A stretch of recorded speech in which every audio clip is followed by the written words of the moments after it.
I love Beast Wars Neo. I absolutely love how it just has no concern how much sense a beast mode makes in a war setting, how useful it is to someone who's fighting in a battle of any sort, or how implausible it is to actually make a robot from. They just do whatever they felt like doing. They tried to make them very weird and unique, and sometimes they came across kind of awesome, which is what we are talking about today. This is Beast Wars Neo Cohrada, which I'm going with the anime's pronunciation on that one, so forgive me if I'm screwing it up. He has a very weird name, so it's not always clear. He's supposedly named after Pina Colada. I don't know how true that is, but it makes about as much sense as anything else. As you can see, he's a cobra. As far as beast modes go, Snake, probably one of the most implausible. I will admit, I'm really happy that they went with something just so absurd. 'Cause I think Snake is one of those things that you looked at Beast Wars and went, why hasn't Hasbro tried that yet? Well, it's because it's really hard to engineer a robot out of the shape of a snake. I mean, look at that. What are you going to do to make a robot? Like, if it's not a Cobra, you're just not going to have the bulk to do anything. Like, even when Hasbro made one for Beast Machines, who we might have to talk about someday, they still had to go with a Cobra. As Cobras go, he looks pretty nice. I will say the eyes look a little bit odd. It is, like, okay, it is accurate, but he doesn't quite look like he's looking at anything. Which, for an actual snake, okay, this is kind of how it's supposed to go. For a robot, I think he needs to look a little bit more forward than that. But I really like the head crest on here. And with something else I like, I love the color plastic they used on here. This dark, pale blue, and it's very metallic. Gives it a nice sheen all the way through the toy. Does kind of look very, like, scaly, very organic in that way. Really like that. I love how it's accented with this airbrushed paint. Actually, you look at this toy, there's a lot of paint on him. If you look at the tail, you can see where the segments get brighter and brighter going to the tip. Well, everything beyond this point is actually tan plastic that has actually been painted into those blue shades, which gives it this really nice look. Really, like, they went all out trying for this. The whole reason they did that was so that you could actually pose it that way and actually show the underside. That's attention to detail. That's good. I like that. Speaking of that color, you can find it here on the belly, and there is some paint coming close, not quite the same shade, but enough to get the illusion across. Now, there's only so much you can do. I mean, yeah, you start getting into here, you can see his robot mode pelvis and his hips and all that. But they did the best they could. I mean, there's going to be sacrifices when you're making a robot out of something as thin as a snake, you know? And even then, as snakes go, he's actually quite thick. So we'll forgive them for now. They did their best, and I think they did a good job for what he is. He looks pretty cool. Now, one thing you might notice, there's this little hatch that seems to be sticking up a bit. And if I push down on that hatch, I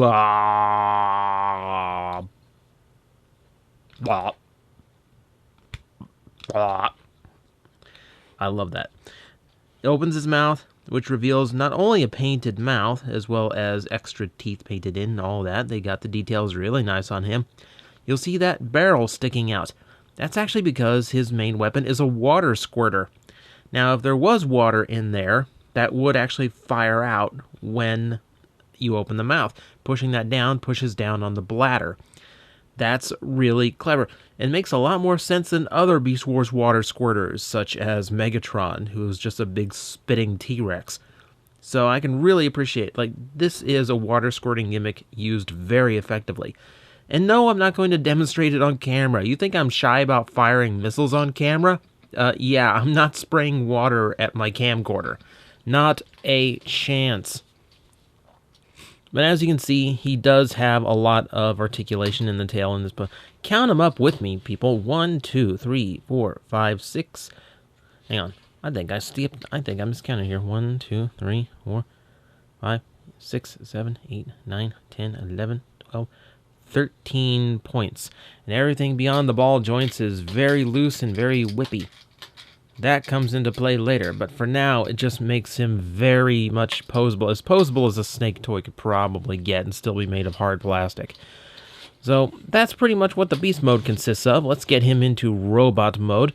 Though, first, we do have to make something of a pit stop, unfortunately, here.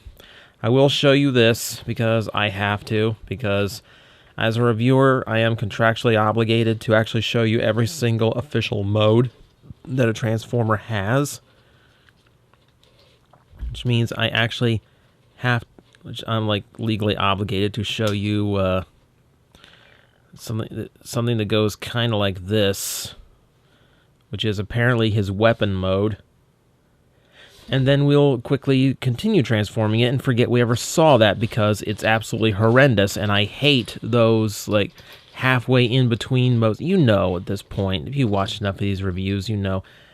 Anytime a toy has one of those modes where it's just like, oh, stop transforming it. Now it's something else. No, it's not. It's a bunch of parts that are not connected to in any way, shape, or form. You just made it up. Ugh. I don't think anyone likes those modes. Some of the weapon modes are actually okay, but that's because the toy is kind of designed that way.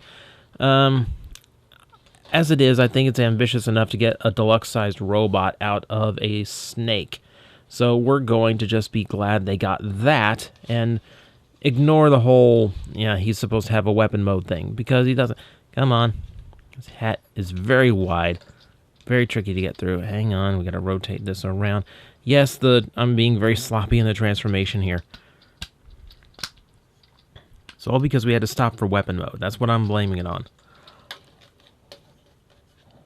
But once we actually get it all through, we can see we do have a decent-sized deluxe Cohrada, who actually makes quite the unique-looking robot mode. He still shows a lot of his beast, but in a completely different way. It's got very much of a poncho look to him that gives him a lot of unique flair and personality to his design.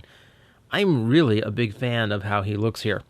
We'll take you to the head, which is designed very uniquely. Got kind of a wide-brimmed cowboy hat-looking thing. It is, again, very unique. He kind of does have a Desperado thing going on, which makes him very, very cool. He also has a little bit of personality in that face sculpt. Kind of a triangular-shaped, one-sided smirk a la Sigma from Mega Man X.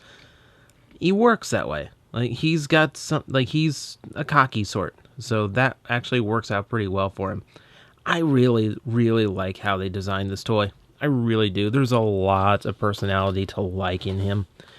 As you can see, as I said, most of the beast mode is still visible. You can still see a lot of the snake scales molded in all over, all throughout. Very little in the way of new parts because, well, frankly, you only had so much bulk to work with, so a lot of it was still visible. You can see his robot mode arm, at least. That's where they hid the maximal spark crystal, right there on his bicep. And now we actually get to see what that barrel was. That's his water squirter. As you can see, kind of a weird clawed hand. So between two different hands, he's only got like one finger and one thumb for everything. As you can see, at least the water squirter is removable, so you don't have to dunk the toy underwater just to fill it up. That's a smart design choice.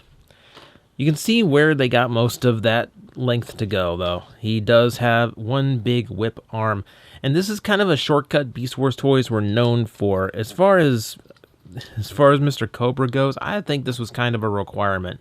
It's probably the one toy that absolutely had to have a weapon arm of some sort.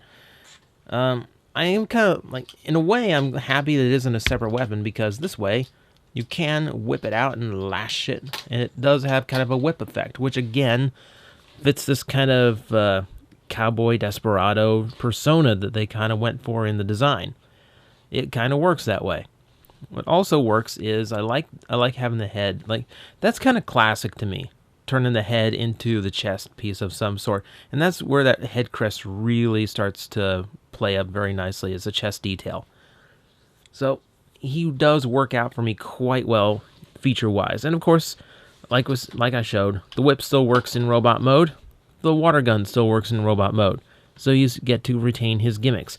Articulation-wise, ball-jointed head, though that wide brim and this little piece of shell that cannot fold any farther back does kind of limit how much you can get out of it. The shoulder on the left has a really weird ball joint. It's actually like pointed, the socket is pointed toward the back of him, which is kind of counterpoint to how these joints usually go. Hang on. Try to manipulate the arm and the gun keeps coming off. It's on a stem as well, so the stem can actually kind of accidentally lower and make him look a little bit goofy. But it can also help get the shoulder a little bit farther down and get away from all of the shell that makes up the Cobra's folds. So that gives you a little bit more range in that ball joint. You get a full elbow that actually works all the way and back and forth, as well as a rotation there. I don't think we need to go into how much articulation he has in the right arm. Ball joint, ball joint, ball joint, ball joint, and then all of the little hinges that whip and lash about.